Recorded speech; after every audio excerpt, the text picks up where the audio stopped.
Welcome to Hooked on Linux. We're going to finish up our Linux Mint system settings by going through hardware and administration settings. We've been going through a few things, and I'm smiling because I had already gone through all of this until I got to sound and realized that my microphone wasn't even turned on.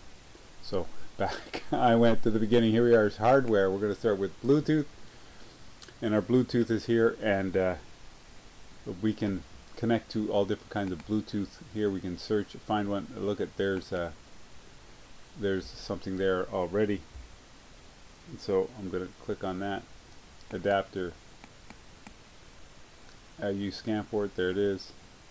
And with this device, once the device is on, you can control it from your computer and do all these wild and wonderful things.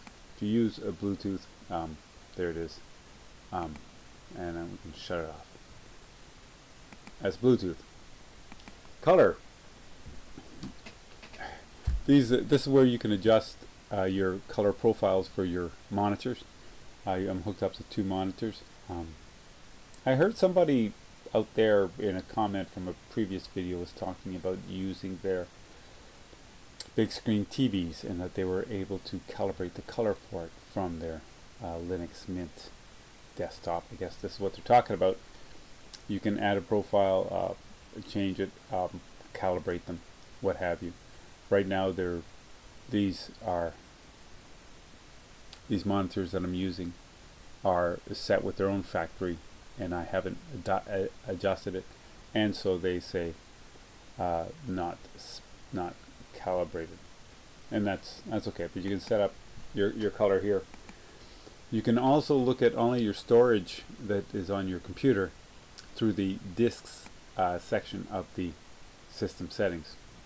And here we've got like I've got 2 hard drives here, and here on the hard drives you can do all kinds of things like format partitions, that kind of stuff.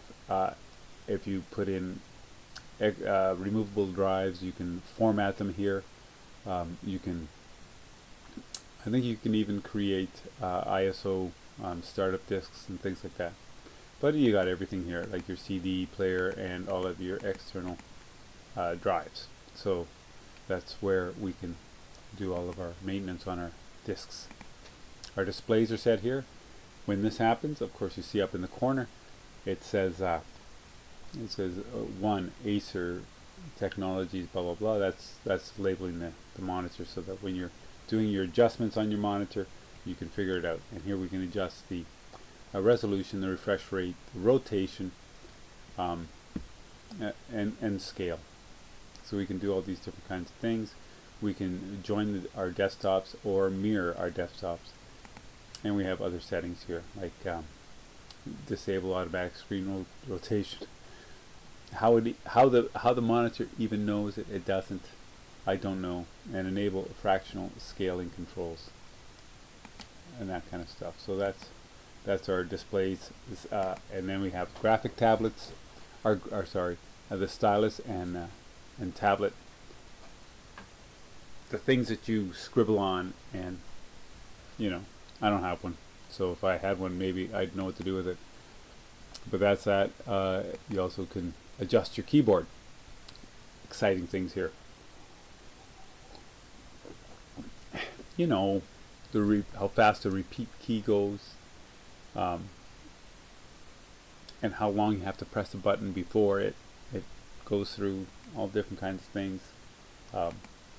You also can program shortcuts so that you can do whatever great shortcuts to do all kinds of wild and wonderful things. Experiment with these if you like. I'm not a shortcut guy because I'll never remember the shortcut anyway. And then different layouts for your keyboard layouts. So that's keyboard settings. Mouse and touchpad settings are here as well for all of your fancy dancy mouses and touchpads. Yeah, and that's what it does. It's very simple, very straightforward. Our networks are here as well, and you can configure your networks, Wi-Fi, wired, your loopback system, and your network proxies. You can add, remove, and otherwise mess around with those. Pardon me. Our power management is here, and we can turn off the screen and make it inactive after so many minutes or hours. It is, I think, 30 minutes is a default. So that's and suspend when inactive for and never. What to do when the power button is pressed? Lock your screen, suspend, shut down immediately, ask me what to do, or do nothing, depending on I guess on what you need it for. Anyway, you set that as you like. I have ask, and then you can set your power mode for power saver, balanced, or performance for your energy usage. That's awesome. Okay, printers. So you can get your local printers, your network printers. You can configure them, set them up, and all that kind of stuff here. It's very straightforward. If you used a printer before, it won't be very difficult to do. Printers, sound. So the sound, you have the output, and you have all the different stuff, and yours is going to look different than mine depending on what your sound cards are, depending on what software you have installed, on different ideas, right? But you can configure them here, as well as your input, microphone, analog input, loop back, whatever that means, and then sounds. Here all your different startup sounds and applications, which I have none, so I'm not running any sound applications, or I haven't configured them, so who knows. And the system info is there so that you can quickly send this information to Linux Mint if you are doing some troubleshooting with your machine. Awesome. That's the hardware. Administration. I've had this discussion before with people that Linux doesn't use drivers, it uses files.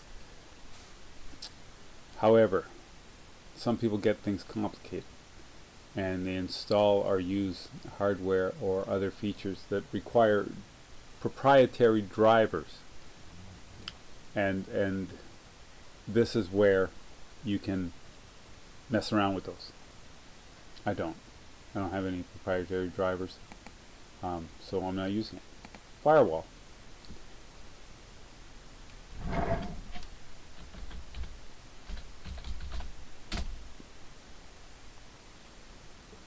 There's the firewall.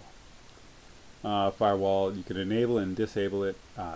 Firewall, if you know what a firewall does, it monitors and controls what's coming in and out of your computer, not the network, the computer. So stuff can come in through the network, and when it hits your computer, it's going to say, do I pass all of these rules, yes or no? Right now everything is at a no, I guess, because I don't have any rules. 0 rules. So I have no rules. So I'm behind the firewall. Anyway, I don't know how it works. It's just on. But your firewall is done here. My God. Your login window.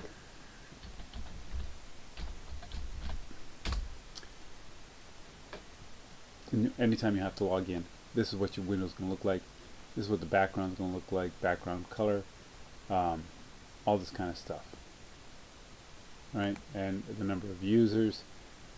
Whether you can have manual logins or not, whatever. However you set it. So I've got an automatic login set in here, and which is funny, if it's an automatic login, it automatically logging in this user, but it waits this number of seconds before doing a login by logging you in. So you have 0 seconds to change the user. This is really handy when you don't want anybody using your computer, using their login on your computer, like if you have network systems. But other than that, why would you bother? Anyway, I don't log in Anyway, so that's it, and there's some more settings for your login stuff. Excellent stuff, eh? Our software sources.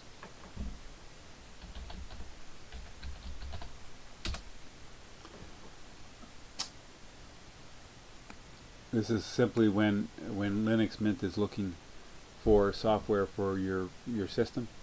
This is where it goes.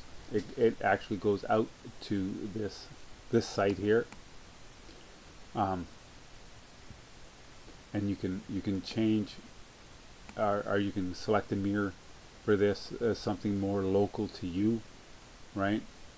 You can select the mirror, and the base. Well, it's Ubuntu. It doesn't matter. These things, PPAs. These are personal package archives. These are private people out there that have software that you can just access and download from their personal spaces. Anyway, if you find stuff and you want to list them here, that's it. Additional repositories, authentication keys, and maintenance on different things. God, I don't even know what all that stuff is for. Right. Yeah, and that's software sources and users and groups.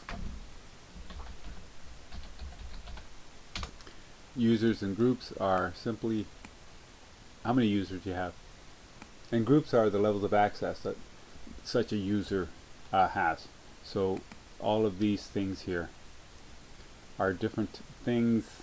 Let's see, I'll pick one out here that I thought was pretty interesting. Here's one called games. So you could set up a user over here, and the only group that this user could belong to could be games, and that's all the user gets.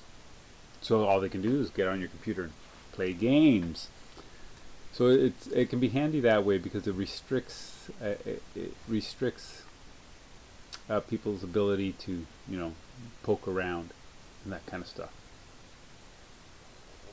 And that's going to do it for our system settings. Take a look back in previous episodes, and you might be able to find the ones that are setting up for you. This is a really good way of learning how your computer works in a way that increases your enjoyment of it, because you can now go through it, learn the system settings, what they do, how they do, and it just makes life a lot easier when you're on your computer. If you enjoyed this video, give it a thumbs up. Please share it. And if you're still hooked up here watching me to the end, maybe you should subscribe. Anyway, thanks for tuning in, and we'll see you soon.